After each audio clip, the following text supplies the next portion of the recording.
100 দিনের কাজের বকেয়া টাকা আত্মসাৎ এবং আবাস যোজনার কাটমানি নেওয়ার অভিযোগে উত্তপ্ত হয়ে উঠল দক্ষিণ চব্বিশ পরগনার নামখানা ব্লকের হরিপুর গ্রাম পঞ্চায়েত এলাকা। সোমবার 1 জুন তৃণমূল পরিচালিত এই গ্রাম পঞ্চায়েতের গ্রাম সভা চলাকালীন এবং পরবর্তীকালে বিজেপির কর্মী সমর্থক সহ শয়ে শয়ে সাধারণ মানুষ পঞ্চায়েত অফিসের সামনে তীব্র বিক্ষোভ দেখান। পঞ্চায়েতের তৃণমূল সদস্যদের দেখে চোর চোর স্লোগান বিক্ষোভকারীদের মূল অভিযোগ, হরিপুর পঞ্চায়েত এলাকায় দীর্ঘদিন ধরে 100 দিনের কাজ করেও বহু গরিব শ্রমিক তাদের ন্যায্য মজুরি পাননি। আর কাজের দায়িত্বে থাকা সুপারভাইজাররা সেই টাকা আত্মসাৎ করেছেন। একই সঙ্গে যোগ্যদেরকে বঞ্চিত করে অযোগ্যদের আবাস যোজনার ঘর পাইয়ে দেওয়া এবং তার বিনিময়ে মোটা অঙ্কের কাটমানি নেওয়ার অভিযোগও উঠেছে এই তৃণমূল পরিচালিত পঞ্চায়েত সদস্যের বিরুদ্ধে।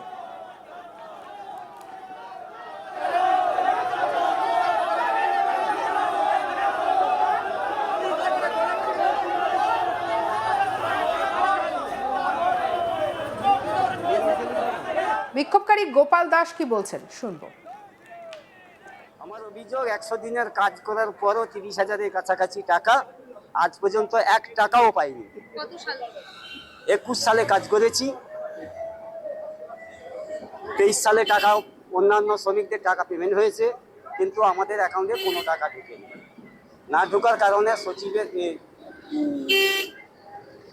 পঞ্চায়েতে আবেদন করেছি। পঞ্চায়েতে আবেদন 24 সালে করেছি। আজ পর্যন্ত পঞ্চায়েত আলোচনায় বসার জন্য একটি নোটিশ করার পর হঠাৎ করে যেদিন বসা হবে সেদিন হঠাৎ করে সকাল 9টার সময় ফোন করে জানিয়ে দিল যে বসা সম্ভব নয়, পরবর্তী দিন আপনাকে জানানো হবে। আজ পর্যন্ত আমরা একটি টাকাও পাইনি, আর কোনো আলোচনার খবরও নেই। এই টাকা দুর্নীতি, চুরি হয়ে গেছে। সুপারভাইজার নিজ মুখে আমাদের কাছে স্বীকার করেছে। বিশেষ করে আমি উপস্থিত থাকা আমার সামনে আরো সাধারণ মানুষও ছিল, যে টাকা আমি অন্যান্য ব্যক্তির অ্যাকাউন্টে দিয়েছি, ওখান থেকে টাকাটা আসলে তোমাদের কাজের টাকা আমি তোমাদের দিয়ে দেবো, কিন্তু আজ সুপারভাইজার ধরা ছোঁয়া দেয়। অন্যদিকে অপর বিক্ষোভকারী নারায়ণ চন্দ্র ঘড়ুই কি বলছেন শুনবো। আমাদের পঞ্চায়েতের সুপারভাইজার যিনি ছিলেন, দেখেছি ব্যাপক দুর্নীতি ম্যাডাম।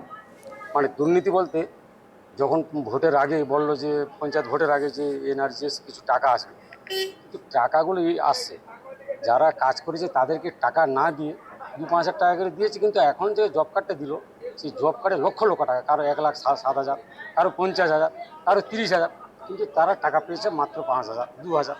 সেই জন্য মানুষ খুবই এখানে গ্রামসভায় এসে বলছে ও ঠেলাঠেলি কিছু করেনি, অভিযোগ করছে যে ওই সুপারভাইজার প্রধান সাহেব যখন বললেন যে নতুন সুপারভাইজারদের উনি 3 দিন আগে ট্রেনিংয়ে পাঠিয়েছে, আমরা বলছি যে না, নতুন সুপারভাইজারদের নিয়োগ করুক, আবার পুনরায় এনআরজি চালু হোক।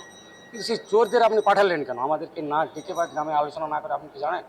ওটা পশ্চিমবাংলা উত্তাল সুপারভাইজারের বিরুদ্ধে, চুরির বিরুদ্ধে। আমরা সেই চুরির বিরুদ্ধে এসেছি এখানে। পরিস্থিতি এতটাই উত্তাল হয়ে ওঠে যে গ্রাম সভা থেকে পঞ্চায়েত তৃণমূল সদস্যদের লক্ষ্য করে চোর চোর স্লোগান দেন বিক্ষোভকারীরা। দুর্নীতিগ্রস্ত সুপারভাইজারদের অবিলম্বে অপসারণ এবং পঞ্চায়েত প্রধানের পদত্যাগের দাবিতে দীর্ঘক্ষণ চলে এই বিক্ষোভ। এই ঘটনাকে কেন্দ্র করে শাসক দলের তীব্র কটাক্ষ করেছেন স্থানীয় বিজেপি নেতৃত্ব। কি বলছেন বিজেপি নেতা বিপ্লব নায়েক শুনুন। সাধারণ মানুষ আজকের এই যে বর্ধিত গ্রাম সভার খবর পেয়ে চলে এসেছে। পঞ্চায়েতের পক্ষে এখানে পানীয় জলের সুষ্ঠু ব্যবস্থা ছিল না, মানুষের বসার একটু ন্যূনতম জায়গাটি ছিল না, মানুষকে ঘাসের উপরে বসতে হয়েছে, মাটিতে বসতে হয়েছে, এবং তীব্র রৌদ্রে মানুষ অধৈর্য হয়ে তাদের ক্ষোভ প্রকাশ করেছে। যখন ক্ষোভ প্রকাশ করছিল, তৃণমূল আশ্রিত কিছু ছেলে তারা তাদের সেই ক্ষোভের ভিডিওটা করছিল বলে তারা বিরক্ত হয়ে তাদের দিকে ফিরে গেছে। চোর স্লোগান বলতে এই অপদার্থ সরকার 100 দিনের টাকাতে যা দুর্নীতি করেছে, আবাসের ঘর নিয়ে ঘর করেনি, টাকা গিয়েছে আবার তাকে ঘর দেওয়া হয়েছে, এই ধরনের যে নোংরামি এই পঞ্চায়েতের দ্বারা হয়েছে, মানে ম্যানমেড যে ষড়যন্ত্র, ম্যানমেড যে চুরি, সেই চুরির প্রতিবাদ করতে গিয়ে মানুষ এখানকার যারা প্রধান এবং তার অন্যান্য পারিষদদের দেখে চোর চোর বলে তেড়ে গেছিল। এখন আপনারা কি চাইছেন? আমরা চাইছি আমাদের এই মানবিক সরকার সেই সরকারের সাথে সাদৃশ্য রেখে 100 দিনের টাকার যে ব্যাপক দুর্নীতি করেছে, সমস্ত সুপারভাইজারের বিরুদ্ধে তদন্ত কমিশন গড়ে তাদেরকে অবিলম্বে তাদেরকে জেলে ভরতে হবে এবং নতুন করে সুপারভাইজারদের নিয়োগ করতে হবে। তাদেরই হাত ধরে মানবিক সরকারের কাজ প্রত্যেক মানুষের বুথে বুথে পৌঁছে যাবে। আমাদের দাবি এটাই। একেবারে বলা হচ্ছে যে দক্ষিণ 24 পরগনা জেলা, যেখানে অন্যান্য জেলাতে 100 দিনের কাজ সেটাকে বাড়ানো হয়েছে, 125 দিন কাজ শুরু করার নির্দেশ দেওয়া হয়েছে, কেবলমাত্র দক্ষিণ 24 পরগনা এবং অন্য আরেকটি জেলা, এখানে প্রচুর 100 দিনের কাজে দুর্নীতি হয়েছে বলা হচ্ছে। এই মুহূর্তে এখানে কাজের কোনো নির্দেশ দেওয়া হয়নি। কিভাবে দেখছেন এটা? কিভাবে দেখছেন মানে আপনারা অপেক্ষা করুন, আগামী 4 থেকে 5 কিংবা 1 সপ্তাহের মধ্যে কিভাবে দুর্নীতি হয়েছে আমরা তার প্রত্যেকটা প্রমাণ সমেত লিখিত অভিযোগ করব এবং আপনাদের সেটা জানিয়েই আমরা করব যে কারা কারা চুরি করেছিল এই পরিকল্পিত ষড়যন্ত্র। আমরা দেখেছি সমবায়ের ম্যানেজার যার জব কার্ডে টাকা ঢুকেছে, সিভিক ভলেন্টিয়ারের জব কার্ডে টাকা ঢোকানো হয়েছে, প্রাইমারি স্কুলের শিক্ষকের জব কার্ডে টাকা ঢোকানো হয়েছে। এরা কারা ঢুকিয়েছিল, কিভাবে ঢুকেছিল? মমতা ব্যানার্জি যে বড় বড় কথা বলেছিলেন বিগত সরকারে, তিনি যে টাকা পাঠিয়েছিলেন মানুষের জন্য, আজও যারা বুথে বুথে কাজ করেছে সাধারণ মানুষের টাকা বাকি রেখে শ্রমিকদের বাকি টাকা লুট করে নিয়ে যেতে পুরো সহযোগিতা করেছে তৎকালীন প্রশাসন এবং এই সুপারভাইজারদের মাধ্যমে হয়েছে। যদি তার বিরুদ্ধে ওঠা সমস্ত অভিযোগ সম্পূর্ণ ভিত্তিহীন বলে উড়িয়ে দিয়েছে হরিপুর গ্রাম পঞ্চায়েতের প্রধান দেবব্রত মণ্ডল। এই ঘটনাকে কেন্দ্র করে এলাকায় রাজনৈতিক চাপানোতর তুঙ্গে। কি বলছেন দেবব্রত মণ্ডল, শুনব। বিষয়টা আপনাদের অবগতির জন্য বলি, 2023 সালের আগে